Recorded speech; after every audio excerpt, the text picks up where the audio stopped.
Hey, what's up, everybody? This is Stevie Breach coming to you today with I've had a long string of today being sick in my bedroom watching the WWE Network on my Apple TV, and it all accumulated tonight, coming to an end watching the Ultimate Warrior, the Ultimate Legend.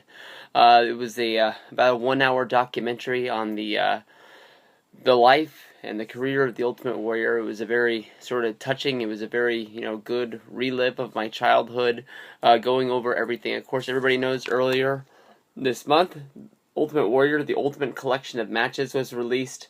To me, honestly, I much would have rather waited and got this documentary that was on the WWE Network tonight put on a DVD rather than this. When they put out a long collection of matches like this, I like to buy these and have them for times that I want to go back and I want to watch, Warrior matches or Stone Cold Steve Austin matches or something like that. But the DVD sets that I really feel like I get the most out of is when you have the 1 hour documentary on there, and that was on there. I feel more pumped up to watch this now after watching the Ultimate Warrior WrestleMania 6 special that I watched on him and Hogan today, and then watching the 1 hour documentary on him. I'm not really sure if this is going to find its way to being put out on DVD. I don't know how you could put a 1 hour DVD out there with more matches when all of his best matches are already on this one. But yeah, they'll find a way. WWE DVD has to survive after this, but it was an awesome documentary. You had the insights of Vince McMahon, Triple H. You had people from his past. You had Sting. You had Hulk Hogan. Lots of guys throughout the way. You had guys who are superstars today: Kofi Kingston, Dolph Ziggler. You had superstars of the future from NXT on there, all sharing their thoughts on the Ultimate Warrior. And I really liked the way that this was shot. This was shot sort of almost guerrilla style, almost like they didn't just sit him down in a room and start filming. And we've seen so much of this footage, which I guess would be his living room in his home, of him talking. But some of this was shot in the car ride to his first trip to the WWE headquarters in so many years. They showed them in the headquarters going through, I guess after he'd signed his Legends deal, all the future Ultimate Warrior merchandise that they had put up, all the sort of pictures that I guess they were going to put up on photo file to start selling, all of the t-shirts that they had planned out for the future. They had Ultimate Warrior figures that they planned out coming out in the future, sort of giving his insights, asking what he thought was going to sell better, maybe some things that he wouldn't have liked, and just going from there. And in the meaning of going through all of this things, that was going to be a huge weekend of him, giving us all this awesome footage from WrestleMania 30, with him basically going into the Hall of Fame, with him giving his Hall of Fame acknowledgement during the WrestleMania 30 show itself, and then actually coming out on the set. And coming down to the ring and giving a promo WrestleMania 30's Monday Night Raw Go Home show. They built up the Ultimate Warrior as being a guy that was really big into bodybuilding. Then through that, he was really into wrestling, which was really big at the time. And he said the people that really stood out at the time were people like Dusty Rhodes and Ric Flair. Seems like he was sort of an NWA guy himself. And with that, he started, getting into a little bit of wrestling, and built a team of all big body guys. From that, him and Sting got picked off a picture to go to Memphis and work with Jerry Lawler. It was also kind of full circle because, Zeb Coulter, otherwise known as Dutch Mantel, was known as the first manager for this team and sort of, was down there at the ring to sort of give them direction during their matches because nobody knew what the hell they were doing. Sting made it well known that him and the Warrior were a tag team, but they weren't close. Sting sort of was a guy that I've also heard this from Ric Flair and from guys who had wrestled Ric Flair. Ric Flair worked well with Sting because Sting listened to what he wanted to do. Sting was the guy who needed to be told what you want me to do in order to be great. I'm sure Sting grew into becoming more of a legend, but even through his earlier days in WCW into the dying days, Sting was always the guy who never really was the ring master. Just sort of was the guy who worked well with somebody. Somebody told him what to do all the time. He never really had the full ring psychology. Warrior was the kind of guy, he wanted to be the guy, he wanted to be taught what to do so that way he could take over on his own. That's what ultimately led to them going their different directions, him finding his way into the WWF, and with them, pushing him up the ranks. Everybody knows where he goes from here. Basically, he debuts. He's the secret guy at SummerSlam that replaces Brutus the Barber Beefcake. From there, he wins the Intercontinental Championship, and he shoots up the ranks until they get to the Royal Rumble, where Hogan and the Warrior, they collide. In there, sort of giving us the one dream matchup. Very rarely did we ever get good guys against good guys, unless it was some sort of a tournament setting. We very, very rarely got bad guys versus bad guys. It was always good versus evil, but here we got two forces of just awesome, basically growing up as a kid, you were a Hulk Hogan guy, you were an Ultimate Warrior guy. This is almost where me and freaking 88, collide. Is that we were on two different teams, and that they collided in the ring, and it was so big. If you go back and watch the footage from the Royal Rumble that year, Bobby Heenan, who's the manager, doesn't have anything what's going on inside this match. He's just glued.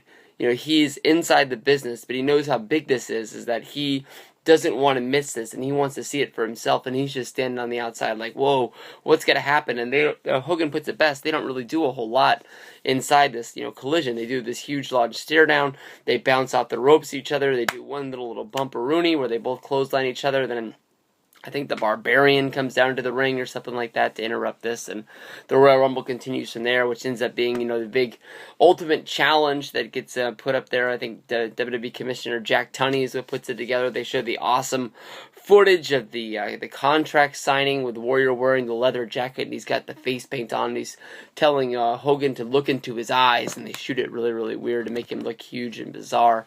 But he goes on to being the WWF champion, and they go on, and they have footage of the Sergeant Slaughter, giving him a potato. Sarah saying it was like the receipt from their match at the Royal Rumble, where they set up the whole deal where Warrior's going to lose the title to Slaughter, which sets up the whole deal with Warrior versus Savage, and he goes into saying how much Randy Savage meant to his career, because that was the best opponent he ever had, and the one guy that he feels like sort of like the closest with. It's kind of odd, and it's kind of weird. Warrior was set up to have a huge long sort of 5-6 years sort of title run, maybe one match along the way he would bump and lose the title and get it back, but the WWF wasn't really on this hot shot, you take the title, I'll take the title, and they never really went into it if it was money reasons, which ended up being why he would leave after SummerSlam 91, or what it was, or just the Ultimate Warrior was the guy that was promoting and getting the big time money before WrestleMania. It's hard to believe that just after he gets the title, somewhere along the way he would lose all momentum, and they have to put the title on him. I know that they had the Iraqi War situation, Operation Desert Storm, around that time, which set up WrestleMania with bringing Sergeant Slaughter in. But there's no real reason why you couldn't have done Warrior, because he had the red, white, and blue face paint at the time. At WrestleMania, had as much success as you did in LA. Of course, everybody knows the story with WrestleMania. They wanted to sell out the huge Superdome. Not Superdome, now I'm fucking it up. The LA Coliseum.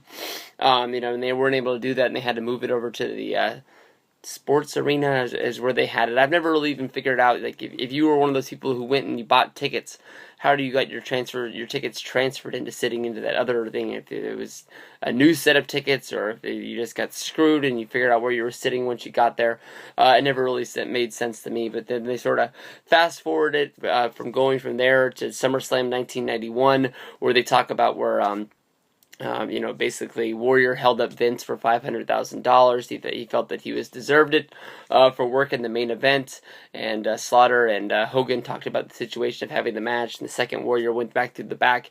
He was fired, and of course then you wait till WrestleMania the next year, he makes his return, and come SummerSlam the same year, he was released again in 92. They bring him back in 96. 96 he has the same problem where basically Warrior thought he was owed more money. The only leverage he had was to miss shows to show Vince how much he meant to the company, and that basically, it just one thing led to another. He was suspended, which led to Warrior talking about him coming back to WCW in 1998. When Warrior came into WCW, it's well known that everybody thinks that he went in there to do the job for Hulk Hogan, so Hulk Hogan could return for the one win. Let it be known that Hulk Hogan believes that the Hogan versus Warrior match is the worst match of his career as well, and he puts 100% of the blame on himself. As a Warrior guy, not as a Warrior guy, but as a Hogan fan, I got to stand up for Hogan and say, the Warrior, when he came into WCW, when he came in and did the run-in at Fall Brawl during the War Games, and he got up on the cage and he started shaking it back and forth, and he tore some muscle in his leg. It wasn't really helping out the situation any better at the time. But basically, after the Hogan match, the Warrior WCW situation fizzled out into nothing. There was nothing else really on the table for Warrior. It's never really been said that Warrior played hardball with WCW the way he played it with Vince, or if just that was really all WCW really wanted him for. He really only signed a year-and-a-half long contract. He got paid a huge sum of money to do a few dates. The WCW Nitro debut did huge numbers, but basically after he left WCW, he was never really seen again unless you were on YouTube looking up the match against Orlando Jordan from Spain, which isn't mentioned on here at all. But I couldn't believe it. They had a huge long segment basically built up on the Self-Destruction of Ultimate Warrior DVD, bringing up all the people that were in there, and almost the people that were talked about in there almost couldn't put their fists up to protect themselves from the punches of this DVD, or this special, I guess you could say. Jim Ross, Bobby Heenan, Bruce Pritchard, their clips were played, and they weren't able to hold their hands up because they work for a different company or outside of the company now. But Hulk Hogan talks about, basically because of what he did on this DVD, it was held up in litigation. There was actually, court papers filed, and he had to go to court and play the role. This was in 2009. Of defending what he said in the thing, and he had to go to court, and he had to say basically he wasn't working for Vince at the time, he wasn't friends with Warrior at the time, so he had to play it neutral down the middle. Of course, everybody knows that Hogan would leave for TNA in 2010, so he really was a free agent at this time. But I just couldn't believe it. WWE went to the ranks of getting Hulk Hogan's deposition, or whatever you want to say, when he's being investigated by the court attorneys to put this on there. But basically, Vince said that the lawsuit was dropped, and you can see that Vince really was trying to drop the thing, because everybody knows that WrestleMania 26, Warrior was supposed to be putting in the Hall of Fame. They were offering. He wasn't accepting, and it's kind of crazy. We had to wait for, 26 to 34 more years in order to get him in. But this is where the whole, footage things takes off. You get to see him, arriving to the Hall of Fame. You get to see him meeting Vince before he walks out, and Vince already going through the dress rehearsal. But when he's learning how to use the mic there, show him walking out to his star at WrestleMania, practicing waving to the fans. You actually see him interact with Scott Hall before or after they do their gig at WrestleMania, and they talk about the NWO and Warrior and WCW, and they share candid moments. But the best candid moment of them all is, if it's real, if it's fake, I don't know. But you have Hulk Hogan and you have the Ultimate Warrior sort of mending fences the best they can. Hogan, telling Warrior that he loves him and he apologizes for him. Warrior shakes his hand, he accepts his apology, but he lets it well known that, it really hurts what he said on the DVD, and you can't really take those things back. Who knows if Warrior and Hogan ever were to work together again? Everybody knows about the Wrestle Reunion thing, where they were offering $100,000 to get them in the same room at the same time for one autograph signing and Q&A sort of, fiasco. That was around WrestleMania 28 time, I believe. Or maybe they were offering for WrestleMania 29, I'm not sure. But only one can wish. It's kind of weird that this whole thing is put together, and Warrior ended up dying on Tuesday after making his big, Monday Night Raw debut. First time in 20 years, I guess you can say. But it was a touching documentary. It was awesome. It was one that I wish to own somewhere along the way, but as long as the WWE Network is live, this will always be in the on-demand section, so I guess I can say I'm renting this for $9.99 for the rest of my life. But to WWE, you guys did an awesome job. Thank you very much. Warrior will live on. You're not one of my favorites, but after all this Warrior stuff that I've seen today in the last few days, you'll always be a bigger memory than you were last week. Peace out, everybody.